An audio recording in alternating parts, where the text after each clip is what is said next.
नमस्ते UFC fans, आप सबका स्वागत है आपके चैनल यूएफसी हिंदी पर। तो आज का पहला न्यूज, डेना व्हाइट ने रिएक्ट किया मोहम्मद मुकैफ के कहने के ऊपर कि वो फ्री में यूएफसी फाइट लड़ेंगे। मोहम्मद मुकैफ सिर्फ एक आदमी है जिसने गलत किया और इन लोगों को नाराज कर दिया। वो लोग खुश नहीं है जिस तरह वो एक्ट करता है, वो लोग खुश नहीं है बहुत सारे चीजों से और उसके बातों से। उसने ये सब किया और उसने अपने आप को इस पोजीशन पर लाया। डेना व्हाइट ने डिटेल्स दिया कि यूएफसी नाचो किस तरह वर्क करेगा। हम पूरी रात मेक्सिको के वार्स के हिस्ट्री के बारे में बताएंगे, समय की शुरुआत से लेकर भविष्य तक। रात की सबसे पहली फाइट समय की शुरुआत से शुरू होगी। मेन इवेंट मेक्सिको का फ्यूचर होगा। डेना व्हाइट का कहना है कि यूएफसी इस साल के आखिरी में मकाऊ चीन लौट आएगा। और डेना व्हाइट ने यह भी कंफर्म किया कि Israel Adesanya versus Dricus Du Plessis की फाइट को जो भी जीतेगा वो अपना next title defence Sean Strickland के साथ करेगा। चले बढ़ते अगले अपडेट की ओर। डेना व्हाइट का कहना है कि कॉनर मैकग्रेगर इस साल में नहीं लड़ने वाले। तो इसी का ऊपर रिप्लाई देते हुए कॉनर मैकग्रेगर ने कहा, ये क्या है, मैं तैयारी के लिए अगले महीने ऊंचाई पर जा रहा हूँ। दिसंबर। डेना और यूएफसी को बताया कि हम दिसंबर चाहते हैं, हम दिसंबर को डिजर्व करते हैं। तो इससे ये पता चलता है कि Conor McGregor versus Michael Chandler की फाइट इस साल भी होगी कि नहीं, ये भी कंफर्म नहीं है अभी तक। डेना व्हाइट ने जैसे कि कहा कि ये फाइट नहीं होगी इस साल और कॉनर मैकग्रेगर ने कहा कि वो दिसंबर में ही लड़ना चाहते हैं। तो फ्यूचर में क्या होता है इससे अपडेटेड रहने के लिए चैनल को जरूर सब्सक्राइब कर देना।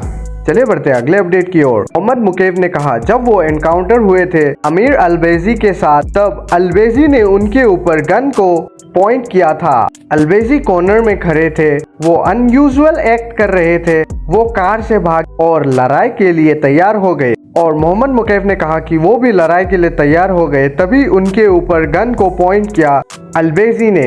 इलिया टुपुरिया के कोच जोर्हे क्लेमेट ट्राई कर रहे थे इलिया टुपुरिया के ब्रदर अलेक्जेंडर टुपुरिया की यूएफसी डेब्यू करने के लिए यूएफसी पेरिस 28 सितंबर, लेकिन ये काम नहीं आया। जोर्हे ने ऑल्सो ये स्टेट किया कि वो पुश कर रहे हैं अलेक्जेंडर को अपनी यूएफसी डेब्यू के लिए 308 में 36 अक्टूबर अपने भाई इलिया टुपुरिया के साथ। चले बढ़ते अगले अपडेट की ओर। मैथ्यूस गैमरोथ बिलीव करते हैं कि बेस्ट रेसलर है यूएफसी के लाइटवेट डिवीजन के, और वो ये क्लेम करते हैं कि इस्लाम भी उसे टेक डाउन नहीं कर पाएगा।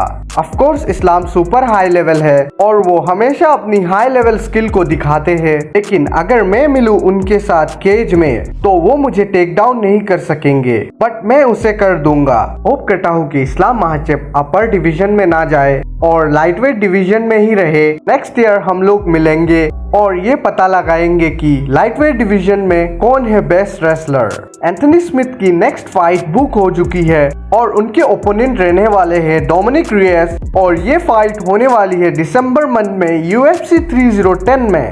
लाइटवेट डिवीजन के फाइटर जोनी वॉकर ट्रेन कर रहे हैं खबीब नूरमागोमेडोव के साथ। मैथ्यूस गैमरोथ ये बिलीव करते हैं कि अगर इस हफ्ते वो डैन हुकर को पास आउट कर देते हैं तो उनके लिए पोटेंशियली ये सेट कर सकता है इंटरम टाइटल के लिए, अगर इस्लाम महाचेप अवेलेबल नहीं है इस साल में। तो चलिए बढ़ते दूसरी अपडेट की ओर। माइकल चैंडलर की फाइट जो कॉनर मैकग्रेगर के साथ है उसके लिए वो ऑप्टिमिस्टिक बने हुए हैं। उसने कहा कि वो आगे बढ़ने के लिए तैयार है। चार्ल्स ओलिवेरा के साथ रीमैच उसके लिए मोस्ट रियलिस्टिक ऑप्शन है। तो माइकल चैंडलर ने दूसरे फाइटरों के भी नाम मेंशन किए, जैसे कि Justin गेची, Dustin Poirier, max Holloway और अरमान सारूकियन। और उसने ये भी कहा कि वो इंटरेस्टेड नहीं है पेरी पिमलेट के साथ लड़ने के लिए। पेरी पिमलेट ने भी चैलेंज किया इस्लाम महाचेफ को और कहा कि we are coming brother, we are coming. Kanalo Alvares ने कहा कि 14 सितंबर नोचे यूएफसी के साथ होने वाली अपनी लड़ाई को लेकर वरीड नहीं है। तो चलिए बढ़ते अगले अपडेट की ओर। इस्लाम महाचेफ ने बात किया कि रशिया बैन हो चुका है 2024 ओलंपिक्स के लिए।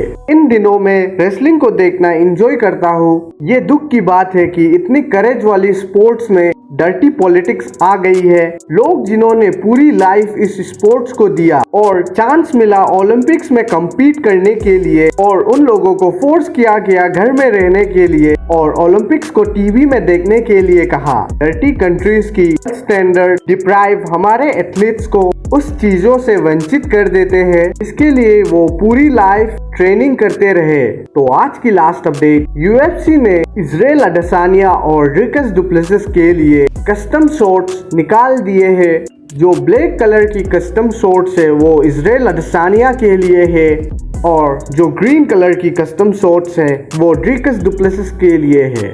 आपको कैसा लगा ये कस्टम शॉर्ट्स जरूर कमेंट में बताना और आज वीडियो को यहीं पर समाप्त करते हैं। वीडियो अच्छा लगे तो लाइक और सब्सक्राइब जरूर कर देना। मिलते हैं किसी ऐसे ही दूसरे वीडियो पर।